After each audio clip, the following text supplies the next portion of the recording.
Feminista, millennial, socialista convencida, mujer con poder de gobierno, abogada y madre. Hoy en Gigante Televisión charlamos con la consejera de Igualdad del Cabildo Insular de Tenerife, Estefanía Castro Chávez. En La Laguna Gran Hotel es el espacio físico en el que se desarrolla esta entrevista.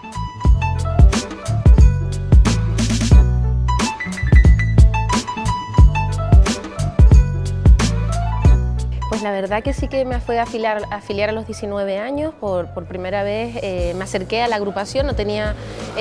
tradición familiar de militancia, con lo cual, pues como soy yo, decidida y en plena libertad y muy cabal además, porque era algo bastante reflexionado desde la edad de adolescencia, tenía especial sensibilidad a todo lo relacionado con la política.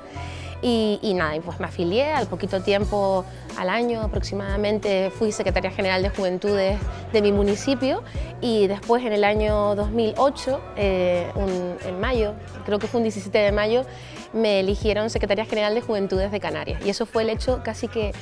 casi no, el más importante sin duda. Aún recuerdo la emoción de ese día de haber tenido el honor de ser la secretaria general de todos los jóvenes socialistas de todo Canarias. La verdad que fue algo maravilloso que no olvidaré jamás. Además estaba embarazada de mi hijo, faltaba un mes y medio para que naciese, con lo cual hacía todo pues especialmente mucho más emocionante y la verdad que a veces pienso que algo de eso traerá a mi hijo, porque algo de eso me refiero, algo de esa inquietud política, esa vocación por la justicia social, etcétera, porque lo está, como se dice coloquialmente, mamando desde que estaba en la barriguita. A mí me nombraron directora de Juventud en julio y yo acabé la carrera en septiembre, es decir, yo tuve clarísimo que yo tenía mucha ilusión por ser la directora de Juventud, porque también fue un gran honor, como también lo fue ser secretaria general de Juventudes de Canarias, pero sí era totalmente consciente que para ser plenamente libre y para tener la autonomía que creo que se debe tener cuando se accede a un cargo público, era acabar la carrera, con lo cual esos 2 meses los recuerdo con un ritmo frenético, porque como bien has dicho, esa parte de madre, de acabar la carrera, me quedaban 2 asignaturas, más mi labor en el gobierno, pues la verdad que fue muy complicado. A veces hago una retrospectiva de cómo ha sido mi vida a partir de los 18 años y desde luego tengo la sensación de que hay muchas cosas que han pasado muy deprisa y es verdad que hay veces incluso que miro a mi hijo y digo, bueno, el tiempo ha pasado porque ya él va a cumplir 10 años y en él, pues claro, ves toda esa trayectoria de vida que está ahí, pero sí es verdad que ha sido todo como muy rápido y es verdad que esta etapa de consejera en el Cabildo la he vivido más desde la madurez, desde la serenidad, desde el convencimiento de querer no solamente hacer un buen trabajo, sino disfrutar muchísimo de esta oportunidad que tengo de poder poner en valor una vocación política que siempre tuve desde que era pues adolescente y tener esa posibilidad desde luego me hace pues sentirme orgullosa y también muy agradecida. Un servicio a la ciudadanía, desde luego no es una ocupación profesional, es un tiempo de tu vida que pones a disposición de la institución, en este caso del Cabildo, en su momento del Gobierno de Canarias. También decirte que el mandato no lo terminé, solamente no alcanzó a 2 años porque por las medidas de recorte del Gobierno en tiempos duros de crisis, la Dirección General de Juventud pues se pasó a otro servicio que era Participación Ciudadana y bueno, una vez que salgo del Gobierno enseguida, bueno, lo primero que hice fue hacer un curso, lo recuerdo perfectamente, un curso de metodología didáctica. Inmediatamente pues empecé a montar mi despacho precisamente aquí en La Laguna, el municipio que llevo siempre por bandera, porque soy una lagunera de corazón, como se suele decir, y bueno, pues estuve ejerciendo un tiempo de abogada y después en el año 2000, a ver Eduardo, el 2015 empezó el mandato, ¿no?, de este nuevo mandato. En el 2015 pues tuve esta gran oportunidad, la estoy disfrutando muchísimo, pero con el total convencimiento de que volveré profesionalmente a ser abogada, incluso ahora ya que he adquirido más madurez, más experiencia, incluso con otros proyectos a nivel empresarial que también tengo en mente, porque tengo clarísimo que en la política hay que estar un tiempo, pero tiene que continuar tu vida por sanidad propia y por sanidad también de las instituciones, porque la regeneración democrática creo que debe ser una condición importante para las instituciones, para que desde luego no se creen pues esos cotos privados, esas costumbres o esas malas costumbres que desde luego al fin y al cabo los mayores afectados pues son la ciudadanía, el interés general. Yo creo que en esto siempre es como todo, ¿no? O sea, vamos a ver, pueden haber opiniones muy variadas, cada persona lo vivirá conforme a su experiencia. Yo te puedo decir que hay una gran diferencia entre el Gobierno de Canarias y el Cabildo. El Gobierno es un trabajo sobre todo de muchas reuniones, de muchas visitas a asociaciones, a entidades, entre islas. Para mí fue muy agotador porque mi hijo era muy pequeño y tenía que hacer pues, auténticos malabares para llegar absolutamente a todo. Y ahora en el Cabildo tengo más cercanía, más contacto con la ciudadanía. Desde luego es una institución muy bonita, te da una visión de tu isla maravillosa, de esos 31 municipios de los cuales me siento muy orgullosa, a través de sus ayuntamientos, de sus áreas de igualdad, y desde luego como además las políticas de igualdad son transversales, pues esto te permite pues, tener presencia en prácticamente en muchas actividades que se hacen que no son propiamente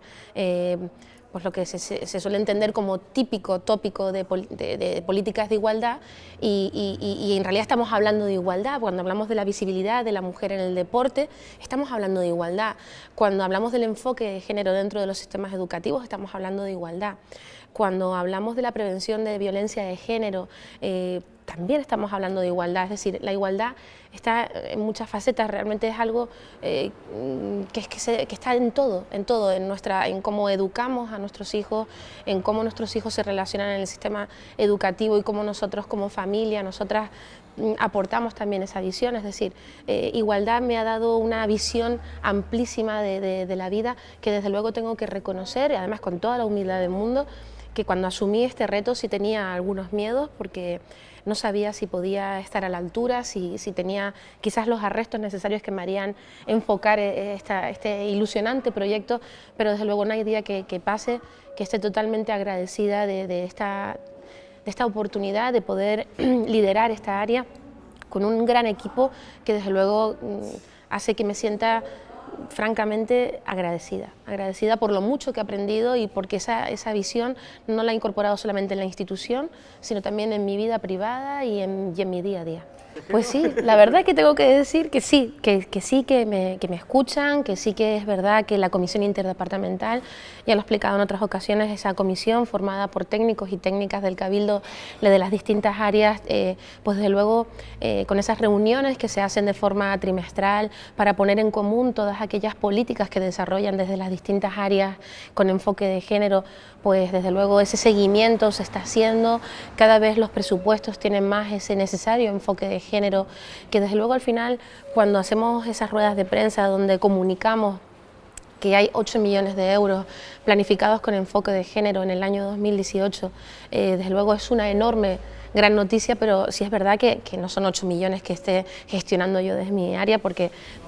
no, bueno, no es que sea obvio, pero sí es verdad que no es la realidad de mi área. Mi área no cuenta con un presupuesto tan amplio, pero sí es cierto que en las distintas áreas del Cabildo, a través de este compromiso, de este alto grado de responsabilidad, pues planifican sus políticas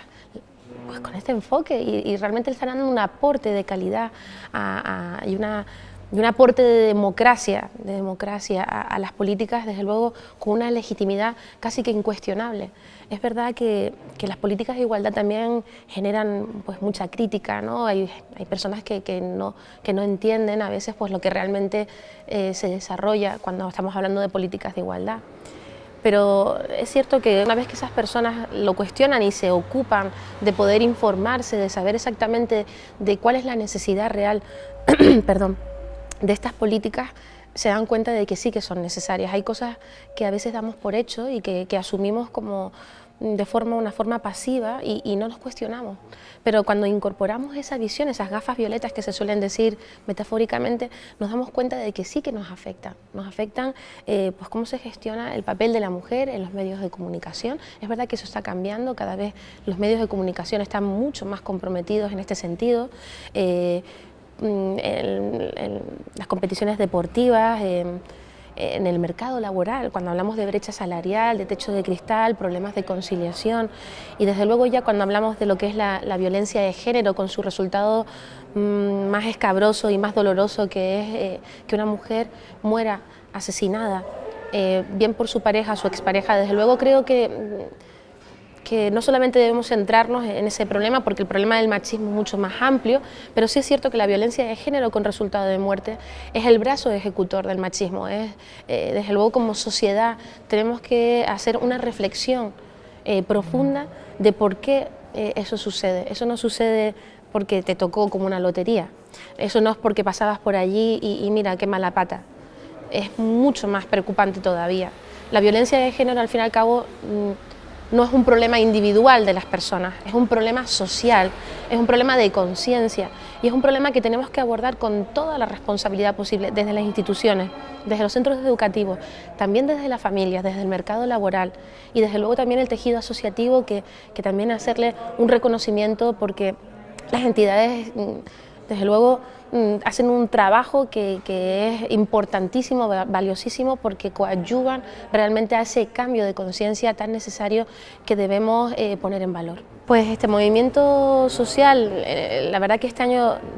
claro, cuando opinas de algo y lo ves de fuera,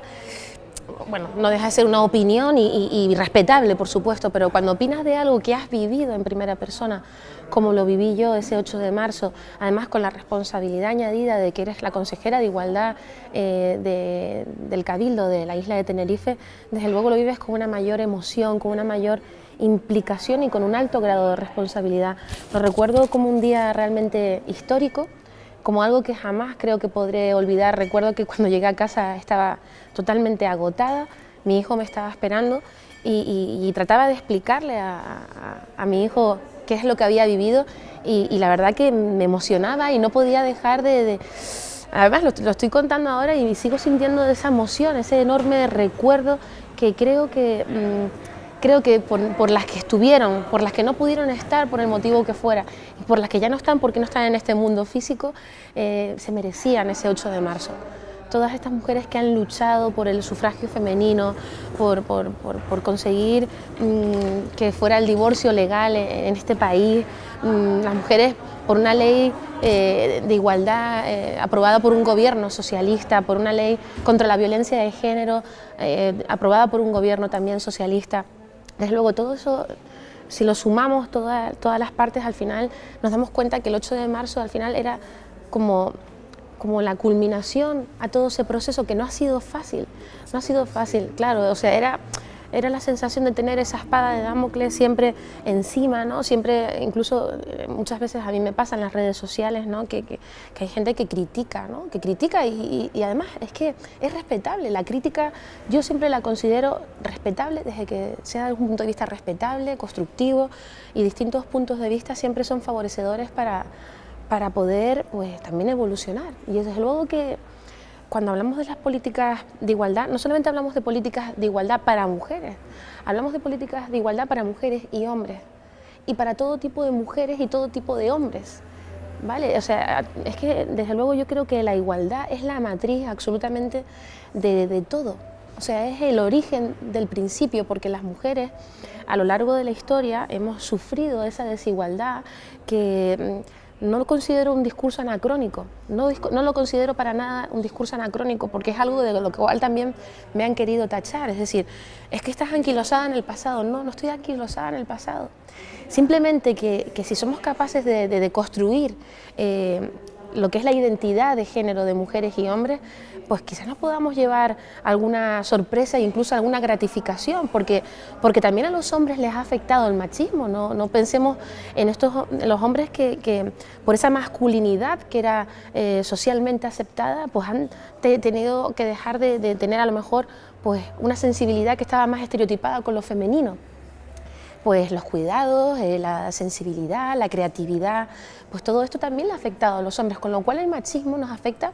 en ese sentido a mujeres y hombres. Porque distintos tipos de masculinidad, ¿no? De hecho, se está trabajando también para esas nuevas masculinidades, es decir, ¿quién dice que la masculinidad tiene que ser de una determinada manera? Tiene que tener un físico determinado, una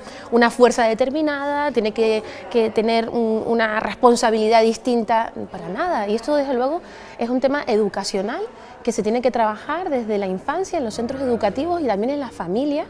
porque hay que romper todos esos estereotipos, literalmente romper, porque nos ha lastrado como sociedad y desde luego es lo que nos ha llevado a que hoy tengamos que seguir creyendo que hay cosas que son muy obvias, pero resulta que no lo son. Claro, en el sentido positivo, ¿no? O sea, es decir, empoderar a las mujeres, porque las mujeres es verdad que muchas de ellas necesitan esa visibilidad, incluso muchas veces reconocerse que están en esa desigualdad, porque es verdad que hay veces que hay mujeres que no reconocen la desigualdad y no son conscientes, y muchas veces, bien por omisión, por complicidad o por simplemente afinidad, forman parte de algo que es desigual y no lo saben. Y para eso también hay que educar en ese sentido, para que las niñas puedan ser ingenieras, para que las niñas puedan ser deportistas, futbolistas de élite, para que las niñas puedan ser igual de emprendedoras, puedan investigar, puedan, pues todo aquello que en su momento solamente estuvo reservado para los hombres durante quizás demasiado tiempo, ahora es el momento de empoderar a las mujeres para que crean que pueden hacerlo. Distinto sea que después por un acto de libertad hagan lo que quieran, pero que tengan la opción y que no se sientan culpables y que puedan tener referentes de otras mujeres que han tenido que ser puntas de lanza para poder avanzar en este sentido, pues puedan hacerlo. No quiere decir que todas las mujeres tengan que ser mecánicas, claro que no, pero tampoco quiere decir que todos los hombres tengan que ser de una determinada manera. Al final, lo que hay que hacer es ser uno mismo, pero con la libertad de poder elegir y mucho menos de sentirte culpable por querer ser algo distinto a lo que establecido está socialmente hablando. Pues la verdad que yo esta iniciativa debo aplaudir a mi compañera Amaya Conde, que es la consejera de museos del Cabildo de Tenerife, porque es una reivindicación histórica, no es algo que se le haya ocurrido a la consejera hoy porque se levantó creyendo que ese nombre no era adecuado. Desde luego esto forma parte de una estrategia insular del Cabildo de Tenerife, precisamente por esa transversalidad de género que hablábamos antes, ¿no? Es decir, lo que no se puede hacer es que estemos trabajando a través de un marco estratégico, de una red Tenerife Violeta que desde luego nos da pues esa legitimidad para planificar con ese enfoque de género, y si además las entidades sociales, asociaciones de mujeres, siempre han sido muy críticas con este museo porque entienden que una institución pública tiene que tener ese grado de responsabilidad y de compromiso en algo que resulta obvio para algunos y no tan obvio para otros. Desde luego habrá quien pueda criticar esta decisión, este cambio de nombre, por una cuestión de prioridades, pero desde luego las prioridades al final desde luego no son comparables en tanto en cuanto, claro, si hablamos de políticas de educación, o hablamos de infraestructuras, o hablamos de recursos para el empleo, o etcétera, o recursos para la exclusión social, pues claro, si tuviéramos que ordenarlos del 0 a 10, pues cada uno podría poner sus prioridades, obviamente. Pero una institución tiene que tener una gestión lo suficientemente aglutinadora para responder a las distintas prioridades por áreas, ¿vale? Entonces, en esta área de museos entendió su consejera por esa predisposición, que además ella también como gestora que está muy comprometida con la igualdad, quiso poner en valor,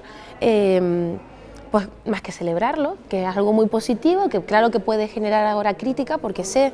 que la ha generado, lo hablábamos antes off the record, que claro que ha generado cierta polémica, pero creo que dentro de un tiempo es algo que pasará al olvido, y las nuevas generaciones, cuando vayan al museo de excursión, de visita, con sus padres y sus madres, puedan sentirse identificados con ese nombre, y ahora pues a lo mejor a esta generación, a los millennials como nosotras, pues nos parece una enorme noticia, pero dentro de 10 años probablemente ya no sea noticia y esté totalmente normalizado, y ya pues tendrá que continuar, porque la vida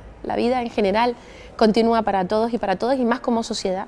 porque desde luego es la única forma que tenemos de avanzar y de progresar socialmente, dejando los egos a un lado y centrándonos en el interés general. Bueno, la verdad que mi opinión personal está muy condicionada por mi visión también profesional. Pues soy licenciada en Derecho, además he ejercido como abogada, y esto me toca de lleno. Y desde luego cuando yo me enteré de esta noticia desde el principio, la seguí en los debates, en las redes, etc. Y sí es que me he dado cuenta de que tenemos como sociedad a veces una doble moral que nos permite muchas veces juzgar, adelantarnos a esos juicios que tienen que ser, pues al final, el Poder Judicial, en este caso los juzgados, tienen que tener esa labor también de rigor y de objetividad, que también es importante. Me refiero sobre todo a los juicios públicos, que muchas veces, tanto en un sentido positivo como negativo, pues sí es verdad que generan mucha crítica, genera mucho movimiento en las redes, pero también es importante que pongamos en valor esa libertad de poder expresarlo. Eso, por un lado, me pareció muy duro tener que escuchar cosas con relación a la víctima en redes sociales, ese juicio de quizás pues qué hacía ella con tantos chicos sola, pues por qué ella en ningún momento supo parar la situación antes. Entonces, claro, son cosas que me han dolido muchísimo como mujer, como madre, como política. Es algo que interfiere de forma horizontal, o sea, no puedo quitarme este vestido y ponérmelo según me convenga, o sea, realmente no. Con lo cual mi visión personal fue de condena absoluta en cuanto a esa revictimización que sufrió la víctima en redes sociales, y después cuando ya llegó la sentencia me resultó como una puñalada literalmente, porque realmente te das cuenta de que el Poder Judicial, es verdad que hay que tener un respeto a los poderes judiciales, porque tienen que tener pues unas garantías de equidad, de rigurosidad, desde luego, que se les presupone, efectivamente se les presupone, pero por otro lado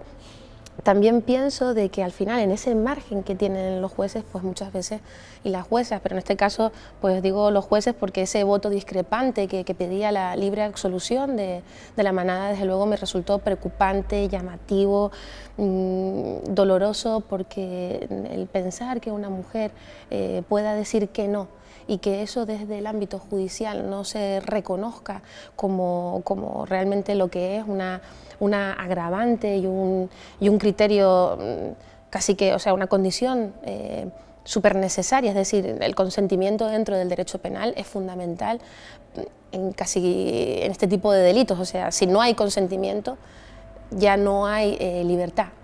Y si no hay libertad, pues entonces hay un delito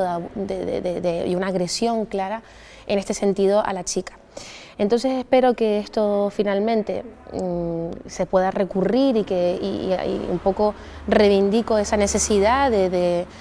revisar a través del recurso pues esta sentencia. Por otro lado, esa comisión no solo que no era paritaria, sino prácticamente la infrarrepresentación de las mujeres en esa comisión era más que alarmante, porque al final estamos hablando de una modificación donde lo que se pretende poner en valor precisamente es ese enfoque de género, para poder acabar con esa discriminación que hemos sufrido las mujeres, esa revictimización que hemos sufrido, y entonces al final no corresponde con la realidad. Si por un lado queremos abordar con responsabilidad y con buen criterio esa reforma en cuanto a las políticas de igualdad se refiere, y por otro lado no estamos respondiendo, pues entonces parece no solamente algo contradictorio, sino una cierta tomadura de pelo, y una situación quizás incluso de decir, bueno, realmente al final se está haciendo todo lo que se debiese para poder avanzar como sociedad, como una sociedad de progreso, como una sociedad igualitaria, solidaria. Pues creo que no. Creo que no se está haciendo, y que lo que se está haciendo es insuficiente, y que hay que ser crítica y contestataria en este sentido para que esto pueda cambiar. Desde luego el movimiento que se ha generado en torno a la sentencia de la manada en las calles, en las redes, en cuanto a la crítica me ha parecido súper positivo. Quiere decir que cada vez la sociedad está mucho más comprometida y mucho más concienciada en este sentido, porque probablemente esta sentencia hace de 10, 15, 20 años pues no hubiese sido tan contestada como lo está haciendo en la actualidad, con lo cual eso sí que es muy positivo y me alegro muchísimo, y además me alegra ver en esa respuesta contundente y crítica a muchas mujeres jóvenes, a muchos hombres jóvenes. Eso quiere decir que esto cada vez está más incorporado dentro de la vida de las personas. Un no es un no así de rotundo, absolutamente en todos los ámbitos, sobre todo cuando se refiere a tu integridad física y a tu libertad sexual, con lo cual el no es no. Yo creo que debe ser un grito que debemos